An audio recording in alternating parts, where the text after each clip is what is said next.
שיש בה מלא מלא כוחות נפש, ואני חושבת שהשנתיים האלה צריכות להוכיח לה כמה היא שווה, והייתי שמחה שהייתי חלק מהדבר הזה כמו יעלום, ללטש עופרי.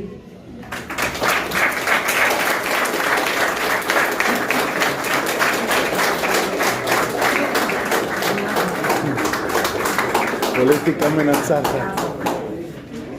פוליטיקה מנצחת. טוב, קודם כל, זו מישהי שאני עכשיו עושה לה חוויה מתקנת, קבל עם ועדה, בטקס המצטיין. קודם כל אני אגיד שאני, כולם כבר צוחקות, אני אגיד שאני פריק שליטה, וכל הזמן אומרים לי שאני לא משחררת, ואני אומרת שאני לא משחררת כי יש לי איזה סטנדרט ואני מפחדת שיהיו טעויות. אז פעם ראשונה שמשהו הכי קטן שחררתי בטקס מצטיינים, שזה להדפיס לי את התעודות שאני הכנתי, ושכחו להדפיס את של שקד. אז אני עכשיו עושה לה חוויה מתקנת, ואני שמחה להגיד ששקד שמחי קיבלה תעודת הצטיינות.